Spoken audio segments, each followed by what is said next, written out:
ಎಲ್ರಿಗೂ ನಮಸ್ಕಾರ. Welcome back to my YouTube channel. ಇವತ್ತಿನ ರೆಸಿಪಿ ಮೊಸಪ್ಪಿನ ಸಾರು. ಮೊಸಪ್ಪಿನ ಸಾರಿಗೆ ಏನೆಲ್ಲ ಬೇಕು ಅಂತ ಇಂಗ್ರೀಡಿಯೆಂಟ್ಸ್ ತೋರಿಸ್ತಾ ಇದ್ದೀನಿ. ಒಂದು ಕಟ್ಟು ಪಾಲಕ್ನ ತೊಗೊಂಡಿದ್ದೀನಿ, ಚೆನ್ನಾಗಿ ತೊಳೆದು ವಾಶ್ ಮಾಡಿ ಇಟ್ಕೊಂಡಿದ್ದೀನಿ. ತೊಳೆದಿಟ್ಕೊಂಡಿರುವಂಥ ಪಾಲಕ್ ಸೊಪ್ಪಿಗೆ ಒಂದು ಈರುಳ್ಳಿ, 3 ಬೆಳ್ಳುಳ್ಳಿ ಮತ್ತು 10 ಹಸಿಮೆಣಸಿನಕಾಯಿನ ನಾನು ಇಲ್ಲಿ ಹಾಕೋತಾ ಇದ್ದೀನಿ. ಕಟ್ ಮಾಡಿ ಇಟ್ಕೊಂಡಿರೋ ಅಂಥ ಟೊಮೊಟೊನ ನಾನು ಇಲ್ಲಿ ಸೇರಿಸ್ಕೊತಾ ಇದ್ದೀನಿ. ಅರ್ಧ ಕಪ್ಪಷ್ಟು ತೊಳೆದಿಟ್ಕೊಂಡಿರೋ ಅಂತಹ ತೊಗರಿಬೇಳೆನ ನಾನು ಇಲ್ಲಿ ಹಾಕೋತಾ ಇದ್ದೀನಿ. ಮತ್ತು ಇದನ್ನೆಲ್ಲ 2 ಲೋಟ ನೀರು ಹಾಕ್ಕೊಂಡು ಬೇಯೋದಕ್ಕೆ ಇಟ್ಕೋಬೇಕು.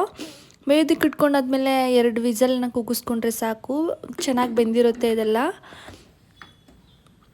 2 ವಿಸಿಲ್ ಕುಕ್ಕಾದ್ಮೇಲೆ ಇದನ್ನು ತಣ್ಣಗಾದ್ಮೇಲೆ ಒಂದು ಮಿಕ್ಸಿ ಜಾರ್ನ ತೊಗೊಂಡು ಅದಕ್ಕೆ ಇದನ್ನೆಲ್ಲ ಹಾಕ್ಕೊಳ್ಬೇಕು. ಅರ್ಧ ಕಪ್ಪಷ್ಟು ತೆಂಗಿನಕಾಯಿನೂ ನಾನು ಇಲ್ಲಿ ಹಾಕೋತಾ ಇದ್ದೀನಿ.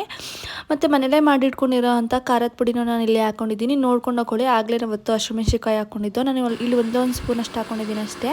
ಇದನ್ನು ಚೆನ್ನಾಗಿ ಗ್ರೈಂಡ್ ಮಾಡಿಕೊಂಡ್ರೆ ನೈಸಾಗಿ ಪೇಸ್ಟ್ ಆಗಿರಬೇಕು. ಸ್ಟವ್ನ ಆನ್ ಮಾಡಿಕೊಂಡು ತಪ್ಪಲಿನ ಬಿಸಿ ಆದಮೇಲೆ ಅದಕ್ಕೆ 2 ಟೇಬಲ್ ಸ್ಪೂನಷ್ಟು ಆಯಿಲ್ನ ಹಾಕೋತಾ ಇದ್ದೀನಿ. ಒಗ್ಗರಣೆಗೆ ಅಂತ ಸಾಸಿವೆ, ಒಣಮೆಣ್ಸಿನ್ಕಾಯಿ, ಕರಿಬೇವು ಇಷ್ಟು ಚೆನ್ನಾಗಿ ಒಂದು ಸ್ವಲ್ಪ ಫ್ರೈ ಆದಮೇಲೆ ನಾನು ಒಂದು ಕಟ್ ಮಾಡ್ಕೊಂಡಿರೋವಂಥ ಸಣ್ಣ ಈರುಳ್ಳಿನ ಇಲ್ಲಿ ನಾನು ಸೇರಿಸ್ಕೊತಾ ಇದ್ದೀನಿ. ಇದನ್ನು ಒಂದು ಸ್ವಲ್ಪ ಫ್ರೈ ಆಗಬೇಕು. ಇದೆಲ್ಲ ಚೆನ್ನಾಗಿ ಫ್ರೈ ಆದಮೇಲೆ ನಾನು ಒಂದೇ ಒಂದು ಸೌಟಷ್ಟು ನಾನಿಲ್ಲಿ ಮಸಾಲೆನ ಹಾಕ್ಕೊಂಡಿದ್ದೀನಿ, ರುಬ್ಬಿಟ್ಕೊಂಡಿರೋ ಅಂತಹದ್ದು. ಅದೆಲ್ಲ ಚೆನ್ನಾಗಿ ಮಸಾಲೆ ಹಿಡೀಲಿ ಅಂತ ಒಗ್ಗರಣೆಗಷ್ಟೇ. ಮಿಕ್ಸಿ ಜಾರಲ್ಲಿರುವಂಥ ಖಾರನೂ ನಾನು ಇಲ್ಲಿ ಫುಲ್ ಎಲ್ಲ ಹಾಕೋತಾ ಇದ್ದೀನಿ. ಇದನ್ನು ಅಷ್ಟೇ ಒಂದು 5 ನಿಮಿಷ ಬೇಯಲಿ. ಹಂಗಂದರೆ ನಾನು ಖಾರ ಪುಡಿ ಎಲ್ಲ ಹಾಕ್ಕೊಂಡಿದ್ದೆ ನೋಡಿ, ಅದನ್ನೊಂದು ಸ್ವಲ್ಪ ಹಸಿ ವಾಸನೆ ಹೋಗಲಿ ಅಂತ ಅಷ್ಟೇ. ನಾವು ಆಗಲೇ ಇಟ್ಕೊಂಡಿದ್ವಲ್ಲ ನೀರು, ಅದನ್ನು ಅಷ್ಟೇ ಈ ಮಿಕ್ಸಿ ಜಾರ್ ಹಾಕ್ಕೊಂಡು ನಿಮ್ಗೆ ಯಾವ ಕನ್ಸಿಸ್ಟೆನ್ಸಿಯಲ್ಲಿ ಬೇಕೋ ಆ ಥರ ಸಾಂಬಾರನ್ನ ಮಾಡ್ಕೊಳ್ಳಿ. ನಾವಂತೂ ಯಾವಾಗಲೂ ತೆಳ್ಳಗೆ ಮಾಡ್ಕೊಳ್ಳೋದು ಸಾಂಬಾರು.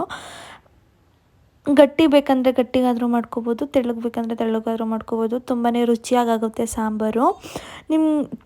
ಎಷ್ಟು ಬೇಕಷ್ಟು ನೀರು ಹಾಕ್ಕೊಂಡಾದ್ಮೇಲೆ ನಾನು ಇಲ್ಲಿ ರುಚಿಗೆ ತಕ್ಕಷ್ಟು ಉಪ್ಪು ಹಾಕೋತಾ ಇದ್ದೀನಿ. ನೋಡ್ಕೊಂಡು ಹಾಕ್ಕೊಳ್ಳಿ ನಿಮಗೆ ಉಪ್ಪನ್ನ.